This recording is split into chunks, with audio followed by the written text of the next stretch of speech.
Good morning students. हमारा chapter चल रहा था the story of village Palampur, जिसमें हमने क्या है विलेज पालमपुर में क्या क्या फैसिलिटीज़ अवेलेबल हैं उनको देखा था। और ये चैप्टर हमें किसके बारे में बताता है कि बेसिक कंसेप्ट क्या है प्रोडक्शन से रिलेटेड, ठीक है, क्या क्या फैक्टर्स ऑफ प्रोडक्शन हमें चाहिए, ठीक है, वो हमने इसमें डिस्कस किए थे। हम 4 फैक्टर्स इसमें देखो लैंड, लेबर, फिजिकल कैपिटल और ह्यूमन कैपिटल के बारे में डिस्कस किया था। सबसे पहले अब इसमें क्या देखेंगे, फार्मिंग इन पालमपुर, और इसमें क्या है हमारा जो फर्स्ट फैक्टर था लैंड, उसके बारे में डिस्कस करेंगे। देखो लैंड इज़ फिक्स्ड। लैंड क्या होती है? फिक्स्ड एसेट्स है हमारी। फिक्स्ड एसेट्स मतलब कि जो क्या है कहीं पे भी मूव नहीं कर सकती, उसको हम क्या है फिक्स्ड एसेट्स बोलते हैं। Farming is the main production activity in Palampur. 75% of the people who are working are dependent on farming for their livelihood. कि वहाँ पे जो पालमपुर में फार्मिंग क्या है मेन प्रोडक्शन एक्टिविटी है। वहाँ की जो 75% ऑफ पीपल हैं वो किस पे डिपेंड करते हैं? फार्मिंग पे डिपेंड करते हैं।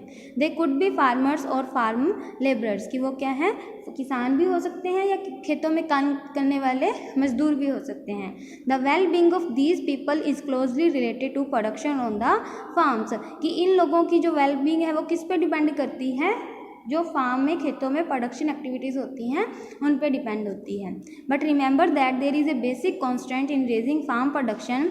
Land area under cultivation is practically fixed, कि इसमें क्या है एक मेजर कॉन्स्टेंट्स को हम बाधा भी बोल देते हैं या थ्रेट बोल देते हैं या कंट्रोल बोल देते हैं, कि फार्म प्रोडक्शन में मतलब कि एक कांस्टेंट भी है। इसमें देखो जो लैंड अंडर कल्टीवेशन है वो क्या है? फिक्स्ड है। जो लैंड एरिया है वो फिक्स्ड है। Since 1916 in Palampur there has been no expansion in land area under cultivation, कि 1960 से लेके पालमपुर में अभी तक कोई भी लैंड एरिया में क्या है एक्सपेंशन नहीं हुआ। But then some of the waste lands in the village had been converted to cultivable land, कि कुछ जो वेस्ट लैंड पड़ी थी उसको जरूर क्या है कल्टीवेबल लैंड में कन्वर्ट किया गया है। कल्टीवेबल लैंड मतलब कि जिसमें हम क्या है प्रोडक्शन एक्टिविटीज़ कर सकते हैं। There exist no further scope to increase farm production by bringing new land under cultivation, कि क्या है कोई फर्दर स्कोप नहीं है जिससे क्या है हम फार्म प्रोडक्शन को इंक्रीज कर सकें। किसके थ्रू? कि नई लैंड को क्या है अंडर कल्टीवेशन लाके हमारा फार्म प्रोडक्शन है वो इंक्रीज किया जा सके, उसका फर्दर कोई स्कोप अभी तक नहीं दिख रहा।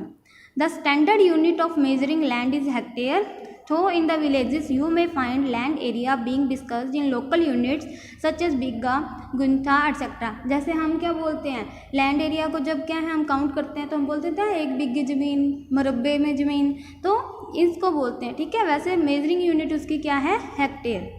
स्टैंडर्ड यूनिट क्या है लैंड मेजरिंग की? हेक्टेयर। और 1 हेक्टेयर किसके इक्वल होता है? 1 hectare equals the area of A square. 1 square होता है, ठीक है। 1 स्क्वायर में कितना होता है? 100 मीटर एरिया कवर किया जाता है, ठीक है। Is there a way one can grow more from the same land, कि क्या ऐसे तरीके हैं जिससे हम क्या है सेम लैंड से एक से ज़्यादा क्रॉप्स क्या है वो ग्रो कर सकें।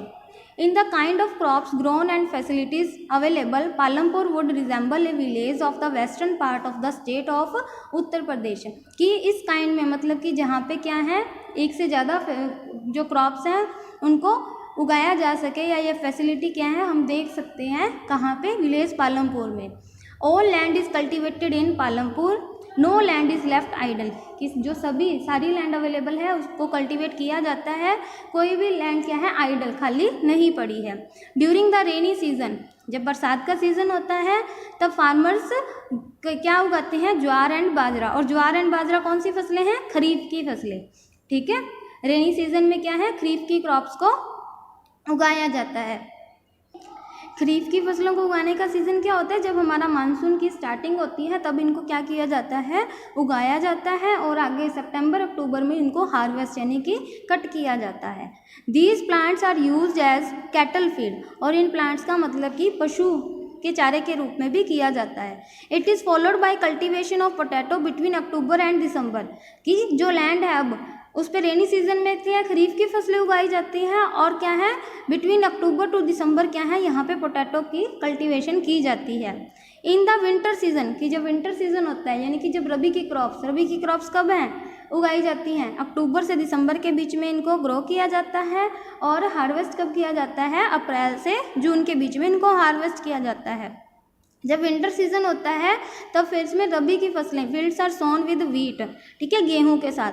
From the wheat produce farmers keep enough wheat for the family's consumption and sell the surplus wheat at the market at Raiganj, कि फार्मर्स को जितना वीट अपनी फैमिली के सर्वाइवल के लिए नेसेसरी होता है वो रख लेते हैं और बाकी का क्या है मार्केट में सेल कर देते हैं, रायगंज की मार्केट में वो सेल कर देते हैं। A part of the land area is also devoted to sugarcane, कि लैंड के एक एरिया में, एक पार्ट में क्या है, शुगर केन की खेती भी की जाती है। शुगर केन क्या होता है? गन्ना, ठीक है, गन्ने की खेती भी की जाती है। Which is harvest once every year, जो कि साल में एक बार जिसकी कटिंग की जाती है। गन्ने को पकने में पूरा 1 साल लग जाता है। Sugar cane in its raw form, sugar cane क्या कच्चे माल के रूप में भी यूज़ किया जाता है। शुगर केन से क्या है, जैसे गुड़ और चीनी वगैरह बनाई जाती है।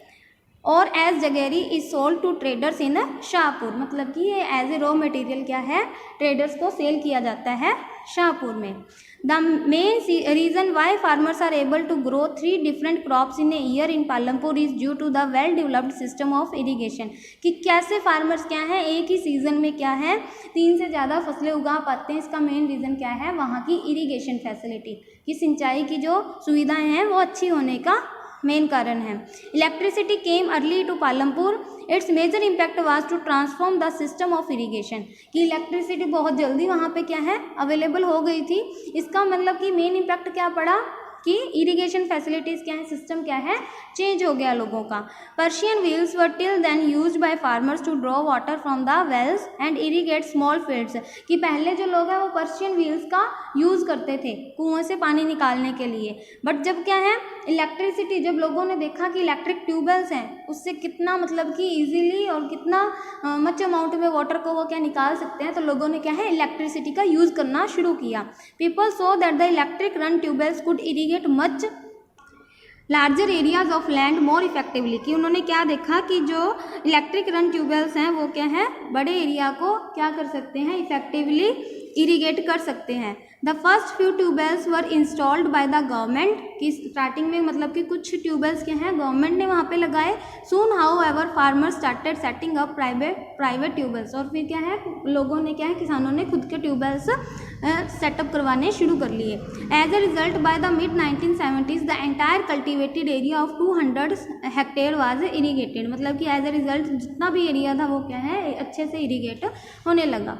Not all the villages in India have such high level of irrigation. Apart from the riverine plains, coastal regions in our country are well irrigated. कि सारे villages इंडिया के ऐसे मतलब कि वहाँ पे हाई लेवल की इरीगेशन फैसिलिटी अवेलेबल नहीं है। कुछ एरियाज हैं जहाँ पे रिवराइन प्लेन्स है, मतलब कि नदियाँ गुजरती हैं जिन प्लेन एरिया से, या कोस्टल रीजन्स हैं वहाँ पे वेल इरीगेटेड एरियाज हैं। In contrast plateaus region such as the Deccan plateau have low level of irrigation, कि कुछ ऐसे रीजन्स भी हैं जहाँ पे क्या है इरीगेशन फैसिलिटीज़ क्या हैं लो लेवल पे अवेलेबल हैं। On the total cultivated area in the country a little less than 40% is irrigated even today, कि टोटल ए कल्टिवेटेड एरिया में से मतलब कि 40% एरिया से कम से एरिया क्या है इरीगेट किया जाता है। In the remaining areas farming is largely dependent on rainfall, बाकी के 60% जो एरिया है वो कल्टिवेशन के लिए रेन पे डिपेंड करता है। To grow more than one crop on a piece of land during the year is known as multiple cropping, कि एक साल में एक से ज़्यादा फसलें ग्रो करना एक ही एरिया पे उसको क्या बोलते हैं multiple cropping. It is the most common way of increasing production on a given piece of land, ये प्रोडक्शन इंक्रीज करने का एक बेस्ट वे है कि एक लैंड के एक पार्ट पे क्या है प्रोडक्शन को इंक्रीज करना। All farmers in Palampur grow at least 2 main crops, many are growing potato as the third crop, कि जो मोस्टली फार्मर्स हैं वो क्या है 2 क्रॉप्स तो क्या है अपने लैंड पे क्या है कल्टीवेट करते ही हैं, बट कुछ फार्मर्स ऐसे भी हैं जो क्या है पोटैटो को as a third crop cultivate करते हैं। कब से? पास्ट 15 या 20 ईयर से वो ऐसा करने लगे हैं। आगे देखो ये आपको डाटा दिया हुआ है कि मतलब कि कितना एरिया मतलब कि पहले कल्टीवेट किया जाता था और अब कितना एरिया कल्टीवेट किया जाता है, ठीक है।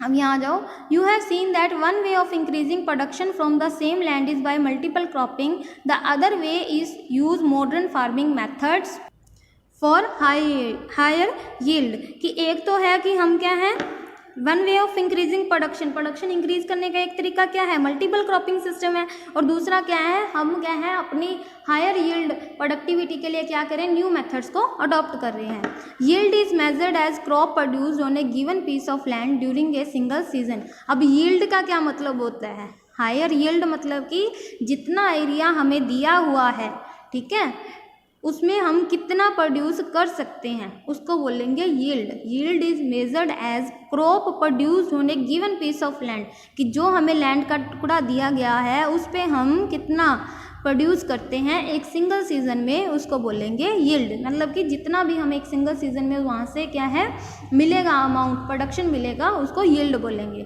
Till the mid 1960s the seeds used in cultivation were traditional ones with relatively low yields, कि 1960 तक जो सीड्स यूज़ किए जाते थे वो क्या है ट्रेडिशनल, मतलब कि वो क्या है जिनमें क्या है लो यील्ड, प्रोडक्टिविटी जिनकी कम थी। Traditional seeds needed less irrigation, उनको क्या है इरिगेशन की भी कम ज़रूरत पड़ती थी।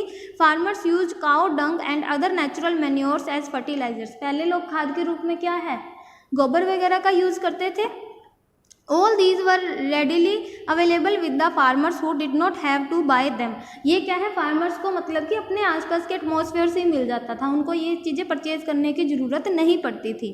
The green revolution in the late 1960s introduce the Indian farmer to cultivation of wheat and rice using high yielding varieties of seed, कि जो ग्रीन रेवोल्यूशन आया था लेट 1960s में, उसमें क्या है फार्मर को क्या है व्हीट एंड राइस जिनमें क्या है हाई यील्डिंग वेराइटीज़ थी, ऐसे सीड्स क्या हैं अवेलेबल करवाए। Compare to the traditional seeds the higher yield variety seeds promised to produce much greater amounts of grain on a single plant, कि उसमें क्या है मतलब कि उनकी प्रोडक्टिविटी ज़्यादा थी ट्रेडिशनल सीड्स से। जो new higher yield variety seeds थे उनकी प्रोडक्टिविटी ज़्यादा थी। As a result the same piece of land would now produce far larger quantities of food grains than was possible earlier. तो उसका रिजल्ट क्या मिला कि हमें क्या है, हमने जब हायर यील्ड वेराइटी सीड्स का यूज़ किया तो हमें जो प्रोडक्शन लेवल था हमारा वो पहले से काफ़ी गुना ज़्यादा मिला। Higher yield variety seeds however needed plenty of water and also chemical fertilisers and pesticides to produce best results, कि जो ये न्यू सीड्स थे इनको क्या है हायर क्या है बहुत ज़्यादा प्लेंटी ऑफ वाटर की ज़रूरत थी और केमिकल फर्टिलाइजर्स और पेस्टिसाइड्स की भी ज़रूरत थी ताकि इनसे बेस्ट रिजल्ट ऑब्टेन हो सके। Higher yield were possible only from a combination of higher yield variety seeds, irrigation, chemical fertilisers, pesticides etcetera. मतलब कि हम higher yield high level of production इससे तभी ले सकते थे जब हम क्या हैं अच्छी क्वालिटी के higher yield variety seeds use कर रहे हैं, प्लस अच्छी इरीगेशन फैसिलिटीज़ हैं हमारे पास, chemicals and fertilisers and pesticides available हैं। Farmers of Punjab, Haryana and western Uttar Pradesh were the first to try out modern farming method in India. The farmers in these regions set up tubewells for irrigation and made use of higher yield variety seeds, की मतलब कि ये states first थी जिन्होंने modern seeds का modern farming method का use किया और क्या है इन्होंने इसके लिए क्या है ट्यूबवेल्स सेटअप किए इरिगेशन फैसिलिटीज़ के लिए और हायर यील्ड वेराइटी सीड्स का यूज़ किया, केमिकल्स एंड फर्टिलाइजर्स का यूज़ किया फार्मिंग में। Some of them bought from machinery like tractors and threshers which made ploughing and harvesting faster. कुछ ने क्या है मतलब कि न्यू मशीनरी को भी क्या है बॉट किया ताकि वो क्या है इससे क्या है उनकी फार्मिंग ईजी हो जाए। They were rewarded with higher yield of wheat, और उसका रिवार्ड उनको क्या मिला, उनको क्वांटिटी थी जो प्रोडक्शन की वो क्या है मच बेटर मिली पहले से। In Palampur the yield of wheat grown from the traditional varieties was 1300 kg पर हेक्टेयर, कि पालमपुर में जो yield of wheat grown traditional variety seeds वो यूज़ कर रहे थे उससे उनको कितना मिलता था 1300 kg पर हेक्टेयर मिलता था। But with high yield variety seeds the yield went up to, but जब क्या है हायर यील्ड वेराइटी सीड्स का यूज़ किया गया तो प्रोडक्शन उनको कितना मिला 3200 kg पर hectare. There was a large increase in the production of wheat. Farmers now had greater amounts of surplus wheat to sell in the market, कि अब क्या है फार्मर्स के पास काफ़ी सरप्लस था मार्केट में सेल करने के लिए। आगे ये देखो ये मतलब कि कुछ क्वेश्चंस नॉर्मली थिंकिंग पे डिपेंड करते हैं। What is the difference between multiple cropping and modern farming method, कि मल्टीपल क्रॉपिंग सिस्टम क्या होता है, एक ही सिंगल सीजन में क्या है, एक ही साल में एक से ज़्यादा क्रॉप्स क्या है सेम लैंड पे कल्टीवेट करना, और मॉडर्न फार्मिंग मेथड में न्यू टेक्नोलॉजी का यूज़ करना, केमिकल्स, फर्टिलाइजर्स या पेस्टिसाइड्स का यूज़ करना। ठीक है, यह आप खुद देखोगे, डिस्कस करोगे। आगे देखो, ये एक्टिविटी दी हुई है आपको। During your field visit talk to some farmers and your regions, find out what kind of farming methods modern और ट्रेडिशनल और mixed do the farmer use. ये आप अपने आसपास मतलब कि एक सर्वे के थ्रू आपको दिया हुआ है, सर्वे करो और नोट करो कि जो आपके आसपास के फार्मर्स हैं वो कौन सा मेथड यूज़ कर रहे हैं, मॉडर्न या ट्रेडिशनल, और किस तरीके का वो मतलब कि ये टेक्निक्स को यूज़ कर रहे हैं, और इरिगेशन का सोर्स क्या है उनके पास, या कितने एरिया पे वो कल्टीवेशन कर रहे हैं। ठीक है, सो आज का हम टॉपिक यहीं पे कंप्लीट करेंगे। नेक्स्ट टॉपिक नेक्स्ट लेक्चर में डिस्कस करेंगे।